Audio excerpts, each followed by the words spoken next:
Bonsoir à tous. À la une de ce journal, de violents affrontements entre populations après le meurtre d'un jeune Camerounais à Obala, des domiciles saccagés également, des victimes d'agressions à l'arme blanche, des blessés graves ont été enregistrés ce jour dans cette ville. Comment Obala, ville paisible, est-elle entrée en ébullition? Élément de réponse dans ce journal. Malgré la multiplication des tensions sociales, des crises politiques et sécuritaires, le président de la République, Paul Biya, dit avoir une grande conviction qu'un grand avenir attend le Cameroun. Sur son compte officiel Facebook, Paul Biya s'est encore exprimé. Nous en parlerons dans ce journal.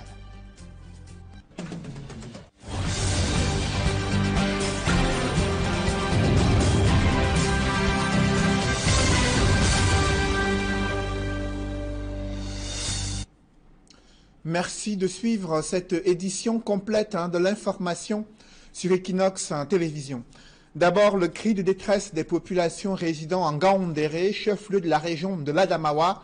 Elles sont confrontées à une dégradation criarde des routes dans le centre-ville de Ngaoundéré. Avec l'arrivée des pluies, la situation se complique davantage.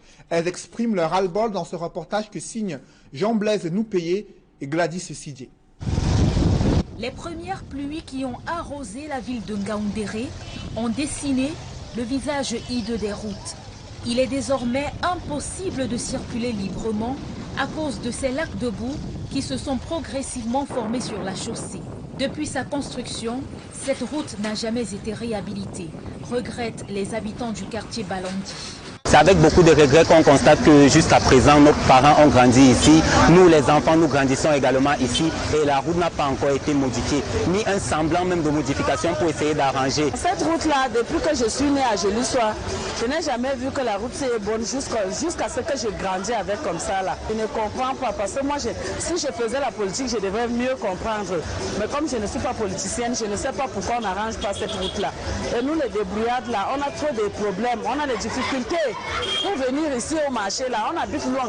Avant d'arriver ici, là, ma marchandise même se verse tout avant que j'arrive ici. Là. La difficulté est beaucoup plus grande pour les conducteurs de moto, moyen de transport le plus prisé ici.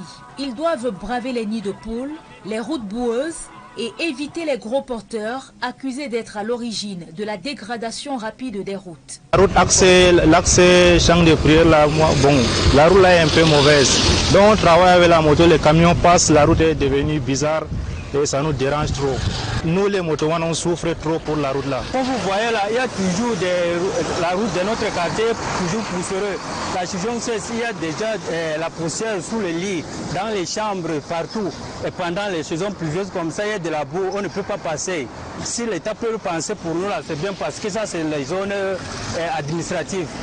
Les populations de Ngaoundéré assistent impuissantes à la dégradation du réseau routier. Les taxis ont pratiquement disparu de la circulation à cause du mauvais état des routes. Au regard de ces problèmes liés à l'entretien routier au Cameroun, plusieurs syndicats dénoncent des irrégularités qui entourent la commande publique et le suivi et l'exécution des projets routiers au Cameroun. Des réflexions ont été engagées par le ministère en charge du contrôle supérieur de l'État en vue de renforcer le système visant à réprimer et à sanctionner ceux qui ne respectent pas les règles en matière de marché public au Cameroun. D'autres précisions dans ce reportage. C'était une rencontre aux allures de procès avec sur le banc des accusés la commande publique caractérisée par un flou à nul autre pareil. Nous décrions, nous dénonçons l'opacité qu'il y a dans la passation des marchés. Nous dénonçons la façon un peu cavalière et le népotisme, le clientélisme qui s'est installé dans la gestion de la commande publique. Et comme si cela ne suffisait pas de cravacher dur pour se voir attribuer un marché, il faut supporter d'attendre un paiement qui peine à venir, alors même que les travaux ont été exécutés. Nous dénonçons avec la plus grande énergie le système de paiement qui aujourd'hui ne répond plus à aucun critère. Nous ne savons plus comment est-ce que ça se gère. Avant, il y avait le système de décarte. Donc, quand vos factures étaient liquidées, après 45 jours, vous étiez payé. Après, on est passé à 60 jours. Après, on est passé à 80 jours. Aujourd'hui, personne ne peut vous dire à combien de jours nous sommes. C'est une navigation à vue Et nous décrions cela. Un blocage qui ne va pas sans conséquence. Quand vous allez dans une institution financière, dans une banque, chercher de l'argent pour financer votre marché. Et après que vous ayez tout fait, que vous ayez réalisé et que vous soyez dans l'incertitude totale, vous ne savez quand est-ce que vous serez payé. Parfois, vous faites 6 mois, vous n'êtes pas payé. C'est vos biens qui sont saisis. Autant de difficultés qui ont été mises sur la table à l'occasion de cette réflexion sur le dispositif institutionnel de répression des infractions à la commande publique. Une préoccupation qui tient à cœur le contrôle supérieur de l'État. Nous sommes ici pour nous donner notre soutien technique, pédagogique et méthodologique pour que désormais on peut connaître les règles, on peut connaître le dispositif qui gère l'exécution du marché public pour que désormais il y a transparence dans le marché public et une bonne gouvernance dans ce secteur. Malheureusement, l'on est habitué au spectacle désolant, des projets qui ne sortent presque jamais des terres ou qui, à peine entamés, sont abandonnés dans la broussaille lorsqu'ils ne sont pas mal exécutés. Peut-il en être autrement lorsqu'on sait que certains marchés ne sont justement pas attribués dans les règles de l'art? C'est dire combien il y a du pain sur la planche pour essayer de redresser la barre. Après les menaces de manifestation des souscripteurs de la MIDA, 1 milliard de francs CFA vient d'être ajouté à la somme saisie dans cette structure il y a quelques mois. L'annonce est du gouverneur du centre, Paul Nasseri Beya, fait savoir que le président de la République a ordonné le déblocage de cet appui pour le désintéressement de plus de 17 000 souscripteurs. Les mécanismes doivent être mis en place pour sensibiliser les souscripteurs, afficher la liste des bénéficiaires et procéder au paiement dans une semaine selon les autorités administratives. Emmanuel Diop et Marcelin Gansop. Public dans ces gestes qu'il a fait. De la colère à un début de soulagement, les souscripteurs de la MIDA peuvent enfin souffler 1 an après le début de leur calvaire. Et c'est le gouverneur de la région du centre qui a porté la bonne nouvelle. La bonne nouvelle est que le président de la République, dans sa magnanimité et la compassion et la sollicitude constante, a octroyé donc 1 milliard de francs de bonus sur l'argent collecté pour aider les enfants qui ont été spoliés. Maintenant que nous avons 4 milliards 800 et poussières, ça nous permet donc de faire un chronogramme de paiement. Avec l'appui présidentiel, la cagnotte monte à un peu plus de 4 milliards 800 millions de francs CFA, à partager à 12 684 souscripteurs au prorata de leur souscription. Ce début de dénouement de ce qu'il convient d'appeler l'affaire MIDA est favorablement accueilli par les souscripteurs, pour qui l'attente a été longue et stressante. Il a suivi les cris des jeunes. Ça n'a pas été facile pour nous, déjà d'abord, de supporter 1 an. À cause de cela, on a accusé les membres du gouvernement de presque tous les noms d'oiseaux. Le gouverneur a été patient et je crois que la justice va demander à ce que les responsables de la MIDA payent le reste aux souscripteurs. Moi, je suis enseignant de lycée. J'ai même été licencié dans un collège où je faisais des vacations à cause de ce travail. Mais je suis aujourd'hui très content que les choses aient évolué jusqu'à ce niveau où bientôt, dans les jours à venir, les souscripteurs vont se présenter au guichet pour percevoir leur dû. Nous n'étions qu'à 25%, mais aujourd'hui, on se retrouve pratiquement à 31% grâce au chef de l'État.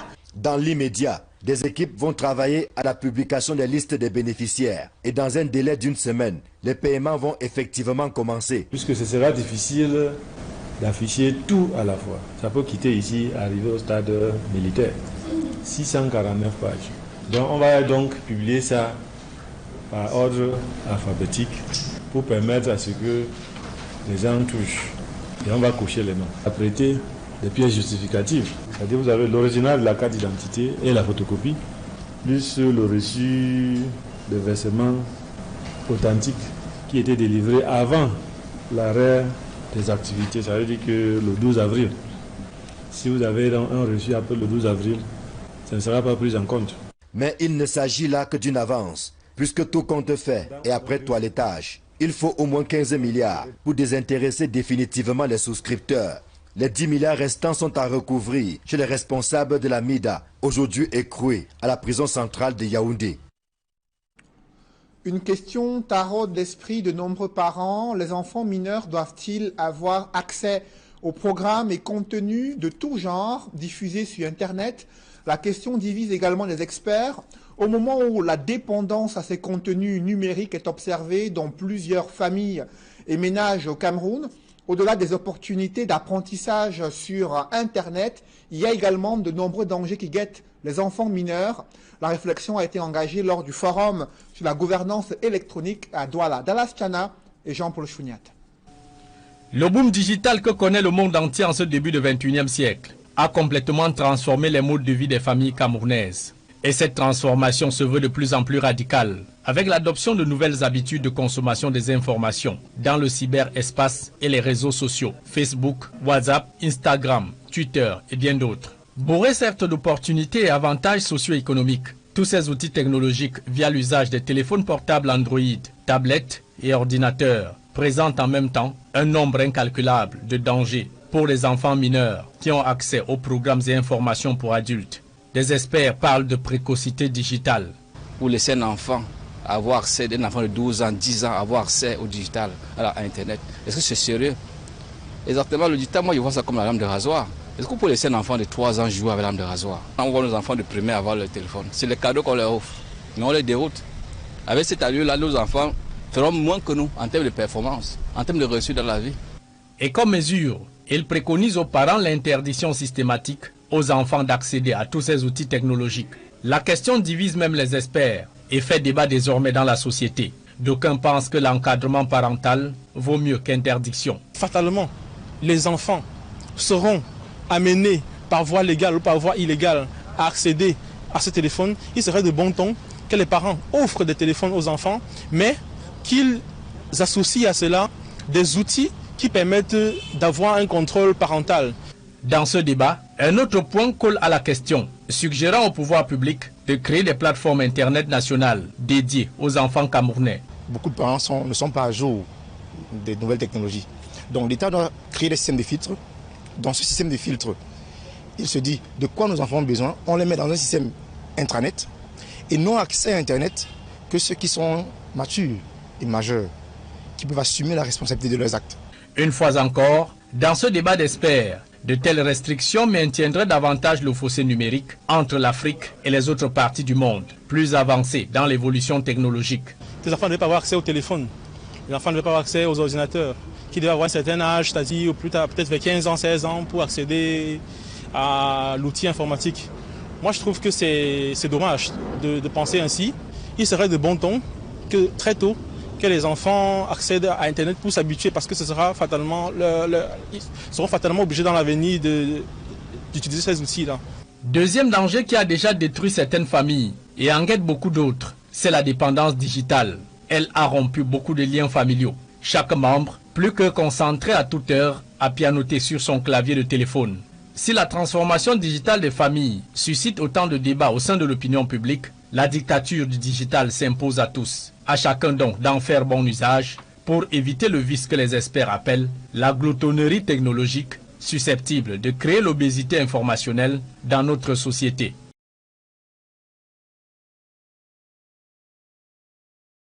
Une autre dérive sociale décriée au Cameroun, c'est le mariage précoce des jeunes filles. Ce fléau est encore observé dans certaines localités de la région de l'Adamawa. Là-bas, les acteurs de la société civile interpellent le gouvernement sur la nécessité de sensibiliser ces garants de la tradition sur des pratiques ancestrales qui empêchent les jeunes filles de pouvoir accéder à une éducation et de pouvoir s'épanouir et définir leur propre avenir. Isabelle Carole Zopet et Jean-Blaise Noupayé.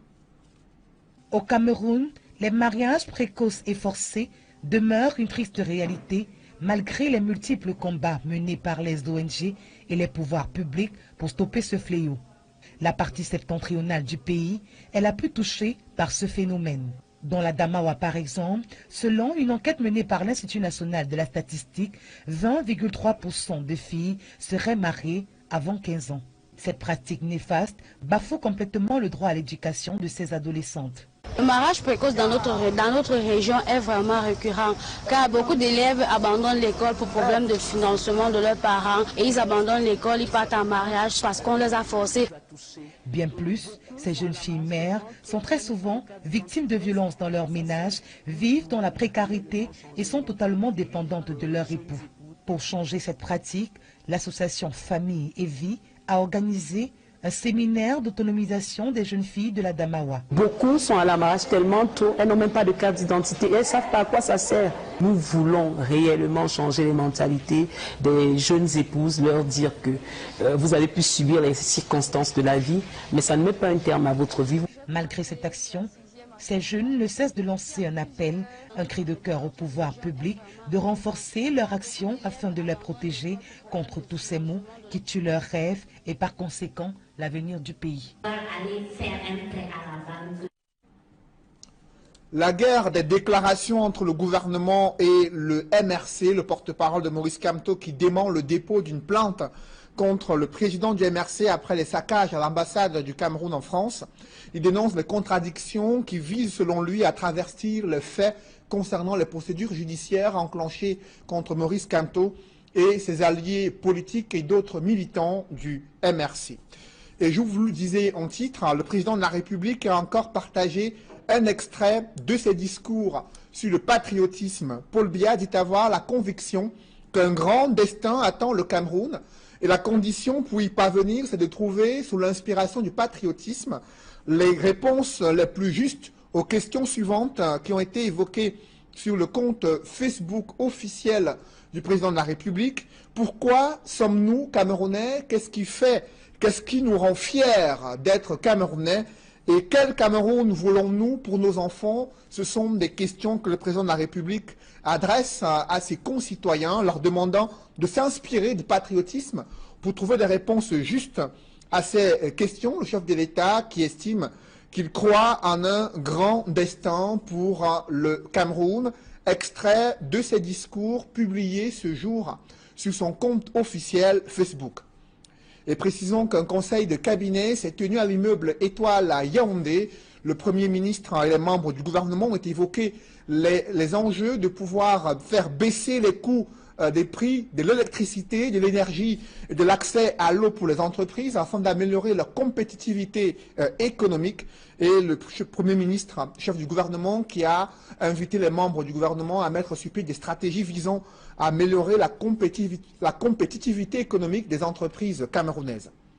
Évoquons à présent cette affaire qui fait grand bruit à Obala, une ville paisible qui est entrée en ébullition ce jour.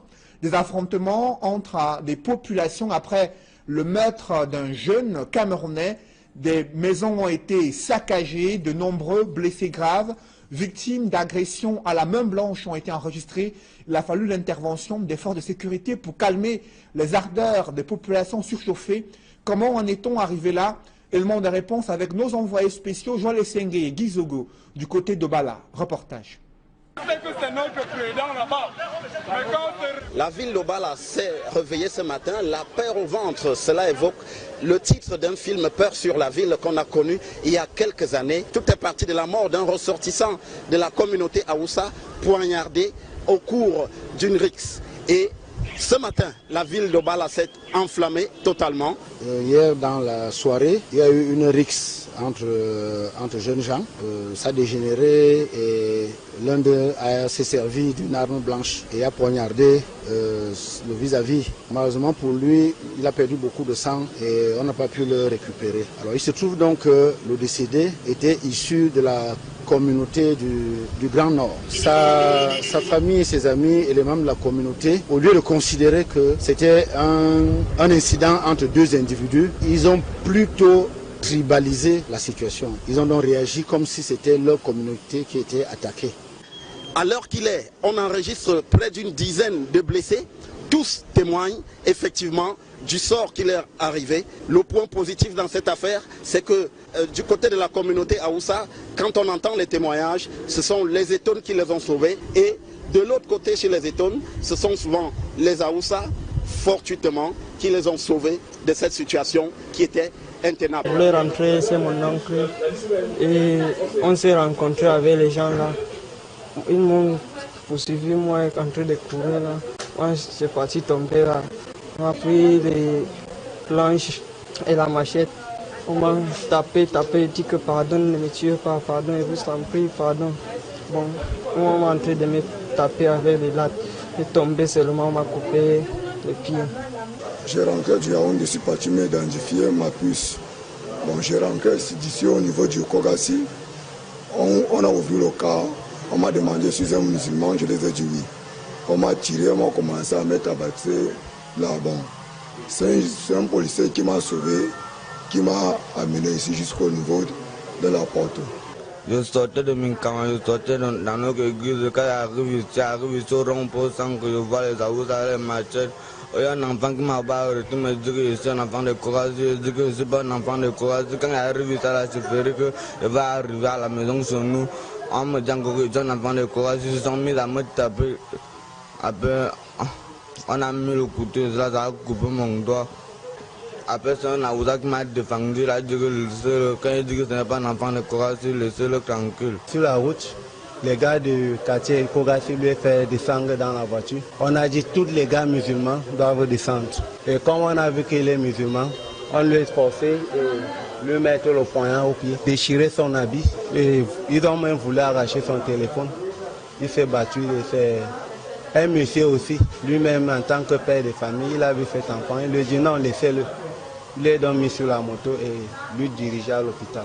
Ici devant l'hôpital de cette localité, et comme vous pouvez le voir derrière moi, c'est véritablement une ville clairsemée où il n'y a pas beaucoup de gens dans les rues. Les gens étaient d'ailleurs calfeutrés dans leur domicile depuis hier soir, et ce n'est que depuis ce matin que les forces de l'ordre sont intervenues. Mais même jusque-là, la situation n'est pas sous contrôle, avec des hordes de jeunes qui font le tour de la ville en train de chercher à punir dans un camp comme dans l'autre ceux qu'ils estiment ici être leurs ennemis. C'est donc une situation très tendue ici à Obala, malgré les explications du sous-préfet qui nous a dit que la situation était sous contrôle. Nous avons frôlé l'affrontement. Heureusement, par nos interventions, l'intervention des forces de l'ordre, la collaboration des leaders, nous avons réussi à éviter l'affrontement. Donc de manière globale, la situation est sous contrôle. Mais pas de mort à l'heure qu'il est en dehors du premier mort qu'on a enregistré. Une dizaine de blessés enregistrés à l'hôpital des districts d'Obala, des blessés qui sont pris en charge par les équipes médicales. Puis ce matin, nous avons reçu déjà 9 blessés. Parmi les 9 blessés, 8 gars à Oussa, 1 gars à Eton. Ils sont des blessés à armes blanches avec des blessures profondes et une personne à blessure superficielle. Pour ce qui est des chefs des différentes communautés, on se plaint certes de l'insécurité, mais on cherche davantage l'apaisement pour que la situation revienne à la normale. J'avais d'abord vu le chef de la communauté Bamoun, il m'a donné rendez-vous demain. Parce que même les gars Bamoun sont là, avec les gars et tout. Écoutons la tête, ne posons pas des actes avant de réfléchir, mais réfléchissons avant de poser des actes. Donc c'est le message que j'ai à véhiculer à toute la jeunesse musulmane. Obala est une ville où depuis plus de 70 ans, Eton et Aoussa cohabitent dans cette localité où les Aoussa sont arrivés souvent en commerçant, et c'est eux d'ailleurs qui ravitaillent la ville ici en viande de bœuf, une viande de bœuf qui est d'ailleurs très appréciée par les populations locales. Depuis Obala pour Equinox Télévision, Joël Essengue, Gizogo. Un public reportage dans ce journal, l'entreprise de fabrication des jus YouFresh a tenu à récompenser ses meilleurs agents commerciaux et ses fidèles consommateurs à travers la distribution des lots et d'autres produits YouFresh. Reportage.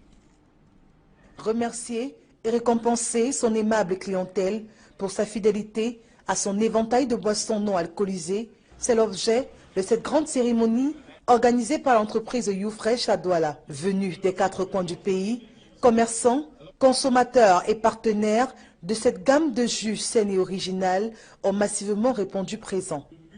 Durant ce moment de fête et de convivialité, le top management a salué la confiance de chacun de ses hôtes tout en les invitant à toujours choisir les produits YouFresh. L'entreprise promet d'aller encore plus loin pour satisfaire davantage sa clientèle. 优惠子公司在这里已经3年了，感谢大家的支持与信赖。我们会争取把这个优惠的产品更加的认真去做，把它做到最好的。然后我们又把控好所有的质量，包括我们的会做好我们的品牌。Nous disons merci infiniment à nos consommateurs du Cameroun pour la confiance sans cesse renouvelée. Nous travaillons chaque jour pour améliorer notre produit. Nous comptons étendre nos activités sur tout l'étendue du territoire camerounais et satisfaire les exigences de nos consommateurs. Gazinières, robots mixeurs, tricycles et bien d'autres présents de valeur ont été distribués à toute la clientèle. Je rentre très ému, les mains chargées d'un frigo, que Ufresh reste l'un des produits qui est sur le marché en vendant le client à au moins 99% de gains. Que j'ai gagné le tricycle. Je suis très content. Je crois que tous les commerçants de Bafoussam sont très contents de moi. Une belle opportunité saisie par Ufresh pour assurer sur la qualité de leurs produits qui se veulent irréprochables tant au niveau du conditionnement, du goût et surtout du respect des normes. Nous pouvons vous rassurer qu'en consommant Ufresh, vous êtes en toute sécurité. Nous avons un système de management de la qualité bien mis en place et suivi par le NANACOM qui nous a été recommandé par le ministère de la Santé. Nos produits sont analysés par notre laboratoire interne, ensuite envoyés au centre Pasteur. C'est après confirmation du centre Pasteur que nous faisons appel à la norme pour le certificat de conformité. Au cours de cette cérémonie de récompense client, rehaussée par la prestation des artistes, humoristes, groupes de danse traditionnels,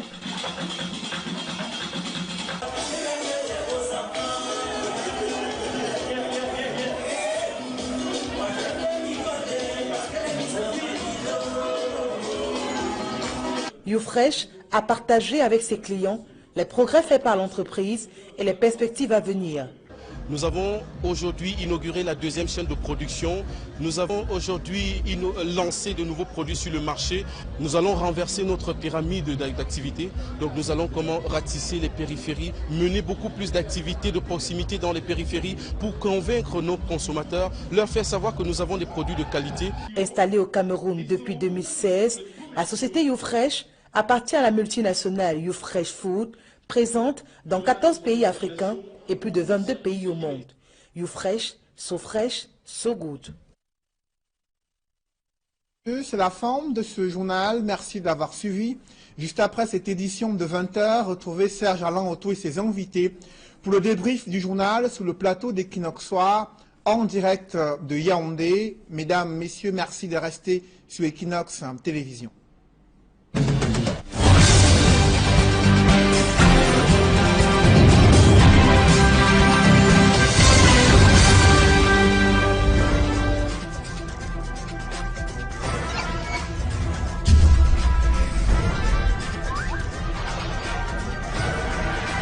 Equinox Télévision, au-delà de l'image, nous rendons compte.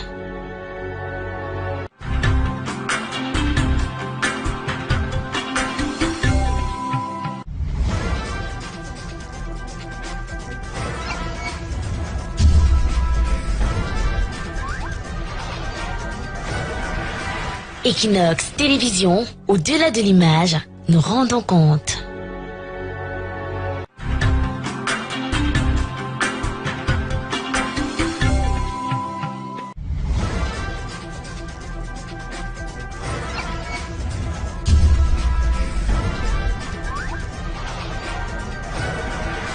Equinox Télévision, au-delà de l'image, nous rendons compte.